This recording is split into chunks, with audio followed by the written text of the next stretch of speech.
Well, thank you very much, Carlos. Good luck. I think this is the All right. road. Thank you. Yeah. Well, it's hard to go right after lunch. I hope you guys enjoyed lunch. And I'm going to try my best to have a lot of energy to, keep you guys awake. I know it's hard to, process all the food. Anyway, so today, like Carlos mentioned, I'm going to be talking about how to look at resources adequacy for short duration and long duration energy storage with a focus on the Chilean National Energy System. But we're also going to look at some cases around how to look at that in CAISO as a benchmark. So I'll go through the agenda, the big idea, but we'll go through the slides and you'll get the idea for the story. First, I'm going to talk at a high level, why it's important to address adequacy challenges in the energy transition. And then I'm going to give you an idea of how the battery market is growing, essentially, in wholesale electricity markets, how batteries are getting installed in different markets in the Americas and other parts around the world. To give you a little bit of background, I'm going to talk about capacity accreditation. So whenever you think about resource adequacy, there's the contribution, there's also the accreditation. I'm going to talk about that, the approach that is taken in Chile. And then I'm going to talk about some of the best practices out there to assess system adequacy and capacity contribution accreditation, and basically give you an idea of where Chile stands. We'll go through, the cool thing about these markets, CAISO and Chile, is we have energy storage operating, right? So we'll look at some of the historical performance of these assets, essentially, of batteries. And then we'll show how we've used PLEXOS and at a high level to contribute, to assess the contribution and the accreditation of batteries to resource adequacy, essentially. And we'll go through some recommendations as well. So these are some of the clients that we have worked with in different areas of the market: utilities, investors, big buyers of electricity. And we use PLEXOS a lot. We've been using PLEXOS for about over 7 years, I think. And so we're using it with different clients for different types of assessments, looking at short-term assessments, also long-term assessments, resource adequacy assessments as well. So why is it important to address the adequacy challenges in the energy transition, right? So I don't know if you guys heard, this February in Chile, there was a blackout, right? It was in the news. Here are some articles that came out in different newspapers around the world. And it really, it created some chaos, right? Like there was, lights went out across the country, essentially. People didn't have access to public transportation.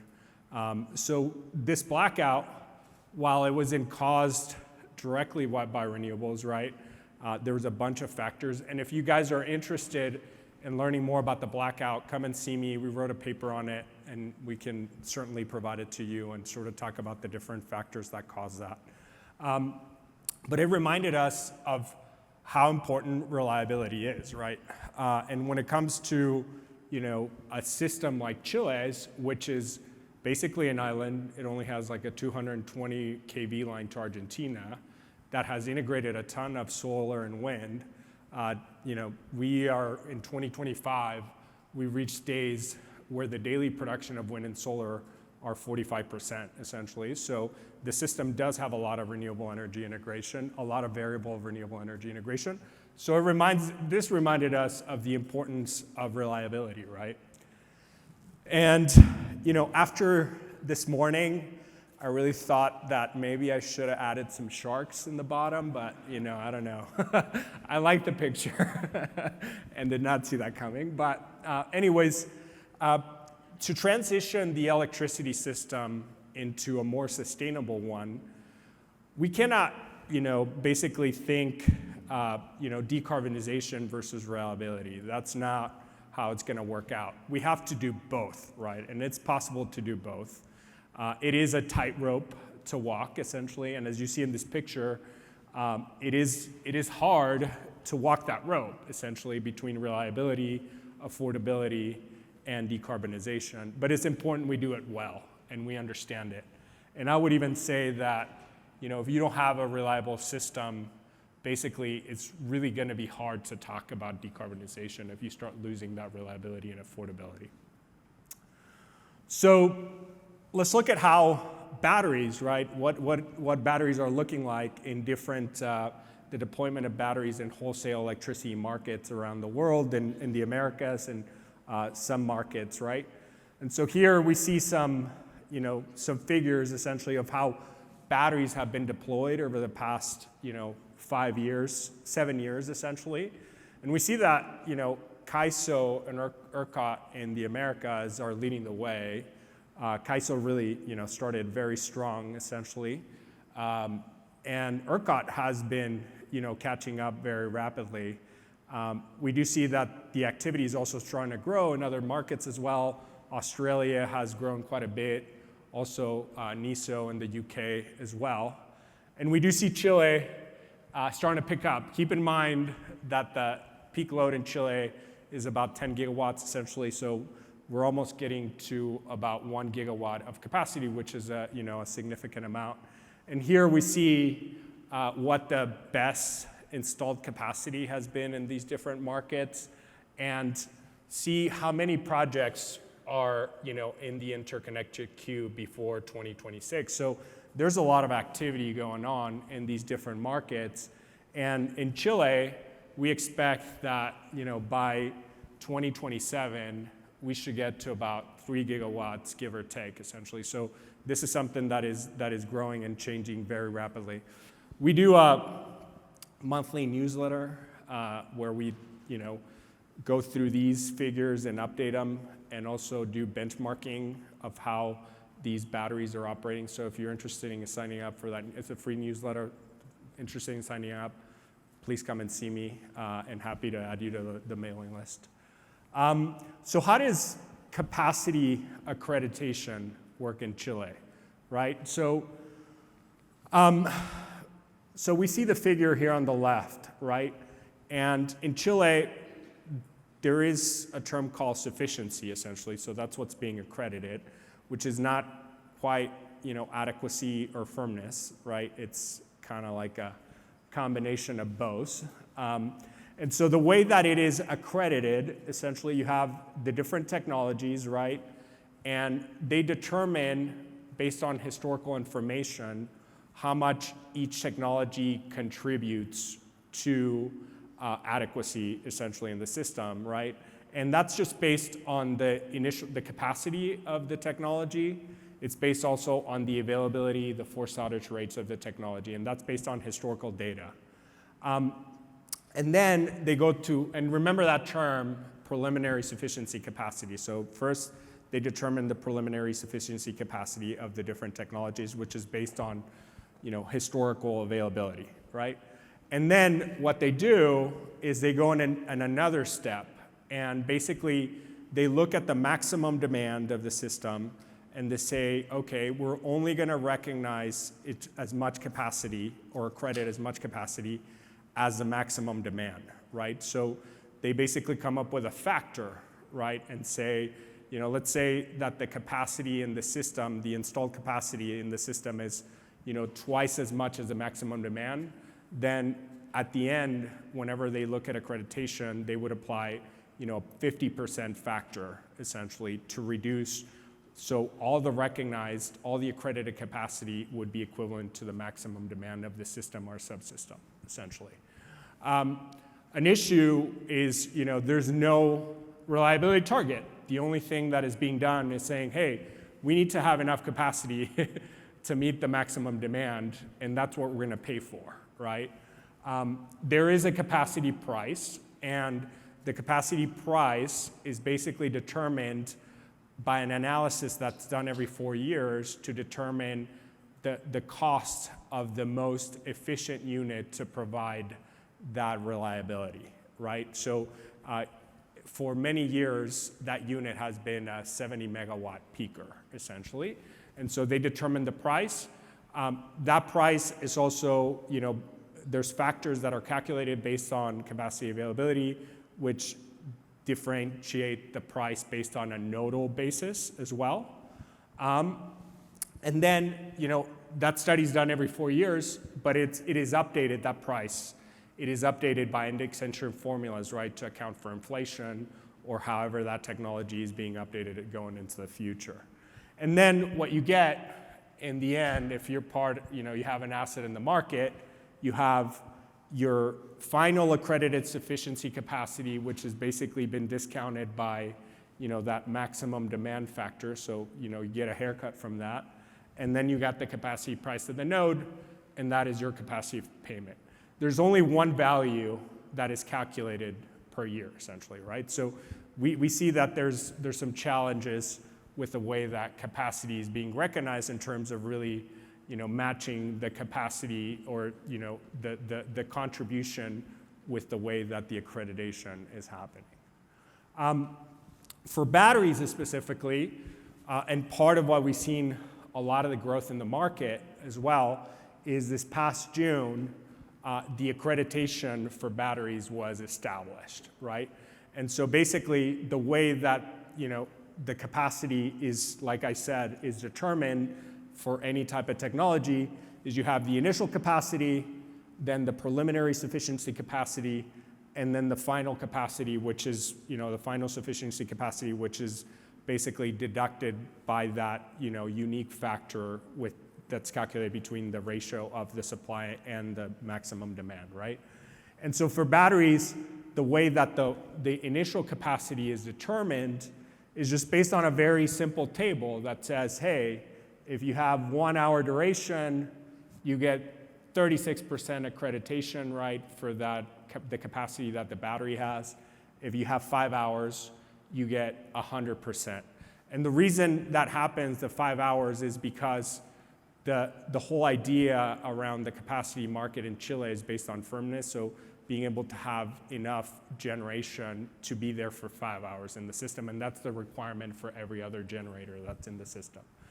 Then, you have that initial capacity, then, that gets discounted by the availability of the batteries, right? It considers if there's maintenance in the battery, if it's not available, if there's outages, then there's a discount, and this is all based on historical data, and then finally it's adjusted by that, factor, right, with the demand. And that's only gonna work for the first 10 years, and then after that they said, well, after that, because they wanted to give certainty, right, to developers of batteries, right? So this is nice for developers of batteries. It says, hey, this is how you're going to be accredited, right? And this is how you're going to receive your capacity payment. And so after that, what's going to happen is they're basically going to look at how the batteries have been able to reduce the 52 hours of maximum demand, and they're going to determine the initial capacity and the preliminary sufficiency capacity based on that. And there's going to be more details that are going to come up, but with this is basically people are feeling confident in terms of starting to invest and just looking at the market dynamics as well in terms of the spot price differentials. So what are some of these? This is the way that accreditation is done in Chile, right? So what are some of the best practices we see out there to do capacity, right, contribution and accreditation, right? So basically, there's different approaches, and if you look at it, these boxes show the different approaches that are taken in different markets, right? So usually what you want to do is you want to develop adequacy metrics and targets, right? Which in Chile, there's no target, right? But you want to do that. And a lot of the discussion and the best practice today, recommend that we have to look at adequacy metrics that are, consider not only something like loss of load expectation, like how often an event happens, but also like what is the magnitude of this event? We also consider that there could also be tail events as well, where we have events that might be low probability but high impact essentially. So these are the different metrics that essentially are being discussed, and the best practice is to pick several of these adequacy metrics essentially to make sure that you're not only protected for a loss of load, but you're also looking at how long this could last essentially, and you look at these unique events that happen into the future. And then usually what happens, and this changes throughout the markets, right? You have stochastic production costs, simulations essentially, and you can develop after that, define a planning reserve margin. Some places don't define a reserve margin. Some places do define a reserve margin, essentially. There's a lot of questions around if one reserve margin really captures, the reality of what your system adequacy requirements should be, right? Then you also use stochastic production cost methods, right, such as the ELCC, to determine capacity accreditation, right? So if you start looking at the middle, there's a lot of simulations that are being run, right? Stochastic simulations, Monte Carlo simulations that are being run with maybe simplified models, right? And if those simplified models really don't capture the real operations, you can have challenges around how you're accrediting or if you're actually meeting the targets that you set. Also, some other places will look historicals and heuristics essentially to come up with a planning reserve margin, right? They'll also look at historical performance during certain periods of maximum demand and critical times to do capacity accreditation. So all markets have these combinations of things to do contribution and accreditation. We do think that beyond considering this and considering essentially that you need to do multiple reliability targets and that you need to do this Monte Carlo production cost simulations, I think it is very important to think about how you validate and you test what comes out of this. Because a lot of the times what happens is all these models are run, you come up with a reserve margin, or you say you're going to meet a target, but in reality you put it to the test, and you're really not meeting that target essentially. You really start doing modeling that's more sophisticated, real-time type modeling, or day-ahead type modeling. You also look at historicals, and you start seeing that in reality you're really not protected against what you think you're really protected. It's also important to do this testing and validation, and that's what we're going to focus on the presentation, essentially, showing examples of that through the historical and through the production cost modeling, because there's certain questions that you want to answer, essentially, right? First of all, you want to say, hey, does the accreditation that I'm giving, right, match the contribution, right? So that is an important question asked. Am I meeting, right, I'm setting requirements or these targets, I'm actually meeting them, right? Whenever I run it through this more sophisticated modeling and you do this testing and validation, look at historicals, am I really meeting the reliability targets that I'm setting, right? Also, by doing this, you can also start looking at some of the operational parameters within the resources that really have an impact on adequacy, right? For example, for energy storage, an important parameter that you start seeing that's very important is how the batteries, especially long duration energy storage batteries, are charged, right? And we'll go through some of that as well. And I think it's very important to do this type of modeling and simplify things, because you want to tell, you've done all these Monte Carlo simulations here in the middle, or you've done like these, you've used heuristics, so you've either you've created an over-complex way of analyzing, or you've oversimplified the system or the way that you do your analysis. So you really want to make sure that you have a clear, description and simplified description of what risks are we really covering, right? Like, what are we really protected against what are we really going to be able to take on if we invest in these resources and we have this capacity available, right? So I think it is very important to do that, and that's a best practice. And this testing and validation can really help you do that as well. So we'll focus more on how we've done some of that testing and validation in Chile and CAISO, essentially.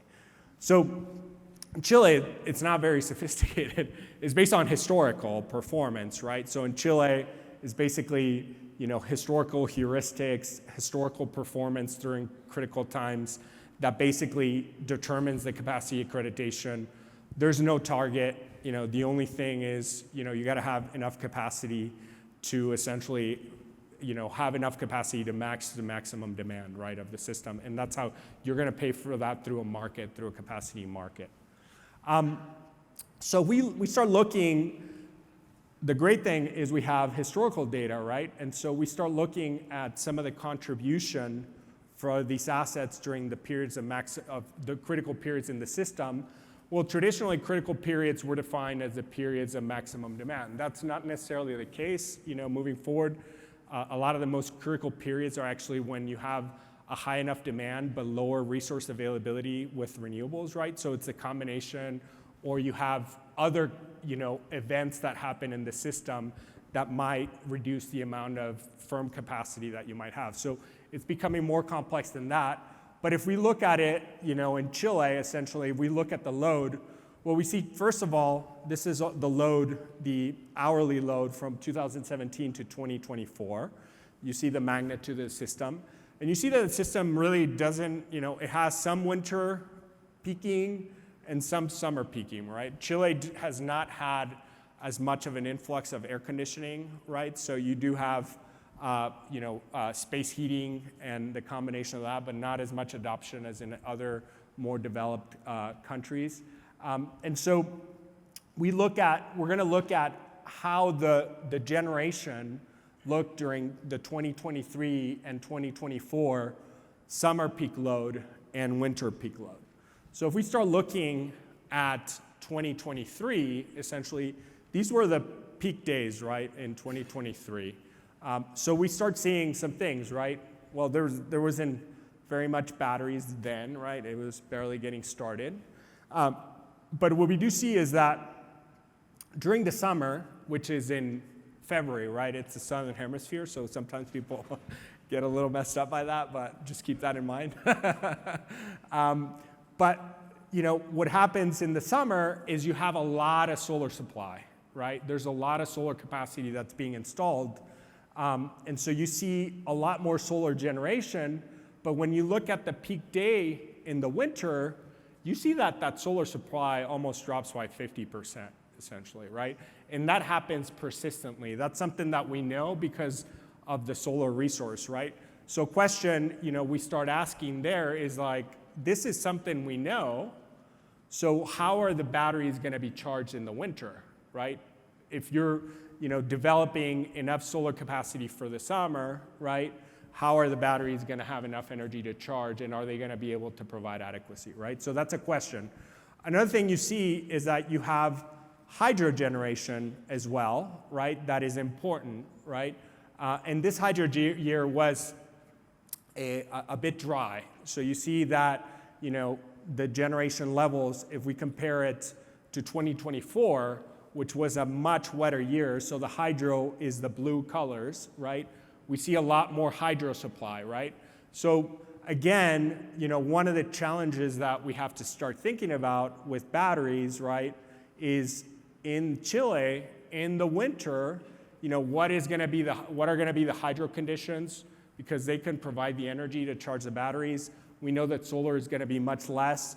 What is going to be the wind availability during the night? And in Chile, the wind resource is quite variable as well. During these days, the wind actually, it worked out pretty well. These days of maximum demand were actually pretty nice because we had a lot of wind, a lot of hydro, right, in 2024.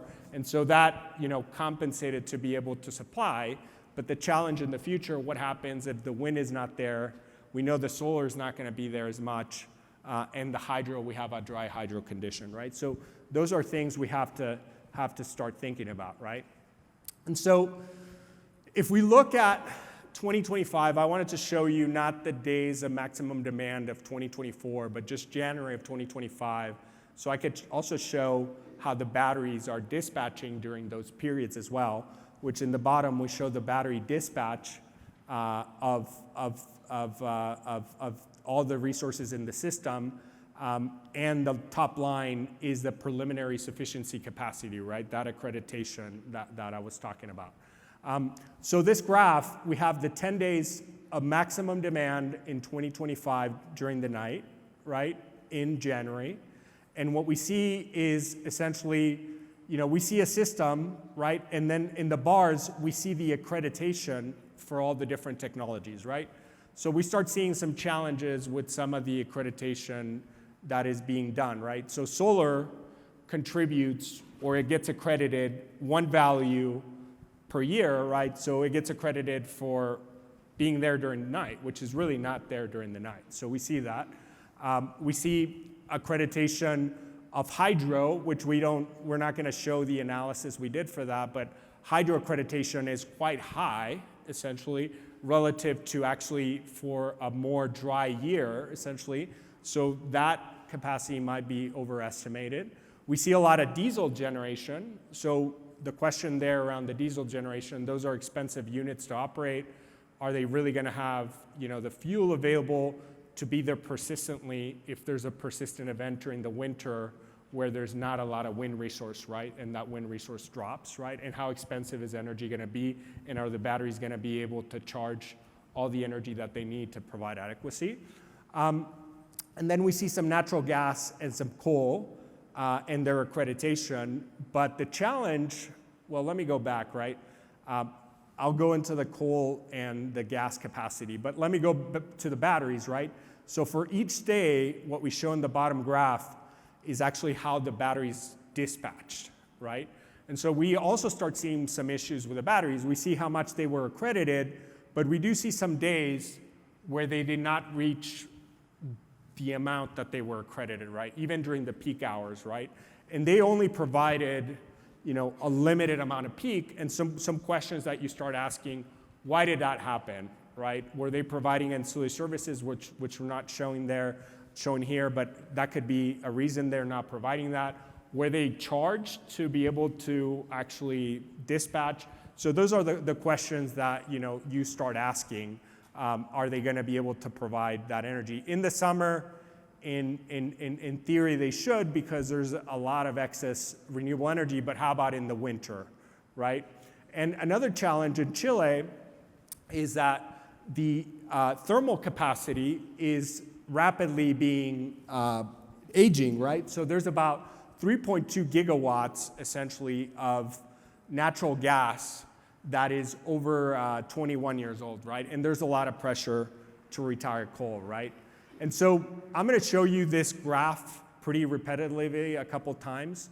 And so to understand this graph, I'll give an explanation. So what we're showing here is for January 2025, based on historicals, we're showing for every hour, right, for the 5 hours of maximum load during that hour of the day, we're showing the load from maximum to minimum, and then we're showing the dispatch of the batteries for those hours, essentially. So we're picking how the batteries were available during January periods, essentially, looking at the historical data. And what we see is that during the evening and nighttime, the batteries don't reach the preliminary capacity, right? And also, during the night, those batteries aren't available at the full capacity, right? We did a similar assessment in CAISO, right? So to benchmark, and this is based not on the preliminary sufficient capacity, but on the NQC values that are published by CAISO. And what we see that again here, these are the actual days of the 10 days of maximum demand in 2024. We see the load plus the gross load as well, both loads, right? And we start seeing some issues as well, right? I mean, in California, and that's why there's a slice of day discussion going on. Solar is being accredited for the 24 hours essentially during the day. We also start thinking about how much are those batteries actually contributing to the system adequacy. And what we see in the bottom is the actual generation of the batteries, right? And we see that during the periods of maximum demand, actually in CAISO, we didn't see full dispatch of batteries. They might have been providing ancillary services. The question is also, hey, in September, when there is a lot more energy scarcity during the day because the demand goes up significantly, were these batteries actually charged, right? So those are the questions that we start we start asking. And then we do the same graph for September of 2024. Again, the maximum load for each hour, the 5 hours of maximum load for each hour, and how much the resources, the batteries contributed, right? And so we start looking at, okay, if we look at the toughest hours during September of 2024, which is the period of maximum load in the system, how much did battery contribute, right? And how do we accredit how much they contribute to the system? So how did we use PLEXOS to essentially, look at this? So we did, security constrained energy dispatch for different scenarios, right? And we're going to present some of the results. And so here in Chile, we're showing that same graph for the projector operation of 2029, essentially, in the summer. And something that we're able to do whenever looking at this, because we're modeling, we could see how much remaining capacity there's in the batteries, how much charge do they have, right? And so we can see the dispatch and also how much charge do they have. And so what we start seeing here is that in the summer of 2029, where we're expecting about 7 gigawatts of capacity installed, and we did for different scenarios, this is just one example, we see that batteries are available throughout the night in the summer, but they're not really available much during the late night hours, right? That's it's shorter duration batteries, right? So they're really not contributing during those hours of maximum demand for each of the hours of the day. We see the winter, and the winter changes, right, because of the availability of renewable energy resources. So actually batteries, they're not dispatching, right, in the simulation as much during 11 o'clock and midnight and all during the night, and they also are not charged in order to provide adequacy as well, right? The same we did for CAISO in California, and we did this for September 2028. We used the capacity that's defined in the PSP-IRP selected scenario, essentially. And what we see is that in September, the model really doesn't have the batteries be charged to be able to provide or dispatch enough to meet the installed capacity after 10 p.m. And the availability during the night varies a lot, right? So this starts asking some questions, right? How are batteries going to be available? We do the same for June, not available in the after 11 p.m. and not available during the night. And whenever we did this type of analysis, we noticed that essentially in California and CAISO, the reserve margins that were being defined essentially by running the production cost model with much more detail, they were actually not being met in the later years, right? Especially during periods when the batteries are not available. So it's important to do this type of analysis to understand what the contribution of batteries is going to be to provide resource adequacy. Similarly, another component that is quite relevant, and we did this assessment in Chile, is this is a multi-day battery, right? And essentially, it's very different, whenever you have a multi-day battery. In the left, we have a multi-day battery that is being operated for a period of time when there's energy constraints in the system that is being operated in an economic way. So you see the battery is really not charged fully most of the time, right? But then you see if you define an energy policy and say, hey, keep a 50% target, this is the battery, the way the battery is being operated. And so one thing that you start to whenever you look at this, you say, hey, in order to provide adequacy when we start talking about long duration energy storage, we need to think about what requirements we're going to set for these assets to be able to provide the adequacy that they're being paid for. Because if those requirements aren't being set, from an economic perspective, it might make more sense to operate the battery that way than operate it this way, right? So those are relevant considerations whenever we're looking at. And so just to summarize, I'll run really quickly. I've gone past my time. But I think whenever we look at these recommendations, I think it's very important to look at this historical analysis, right, and this forecasting, more detailed forecasting, where we're trying to emulate how the system could operate and the constraints, right, to really look at essentially how energy storage is going to contribute into the system, right, and are we meeting the reliability targets that we're setting. It's also very important to assess the seasonal and hourly contribution of these assets, right, because these are going to vary a lot by energy availability. Whenever we're talking about accreditation of energy storage, is also very important to consider the state of charge and how much energy is available in the energy storage system. It's also important to look and address some of the challenging periods, right, of the system and look at it from different perspectives. It might not be the period of maximum demand, but it could be periods where the demand is high, for example, at 10 p.m. during the winter in Chile, essentially, where other resources are low, right? So the new periods that are going to be challenging for the system are different, and that's going to affect how batteries are able to contribute to that adequacy. We also see that an annual value or a value that doesn't differentiate seasonally or hourly for accreditation does not really capture the real contribution of these energy storage assets and these flexible assets. And I think it is very important to think how to align this accreditation and contribution, right? Because in many ways you want to make sure that you're paying for what you're getting in terms of the reliability that you're providing to the system. That's it. I went over, so I don't have time for questions, but if you guys have any questions or anything like that, feel free to find me after, and we can chat about it.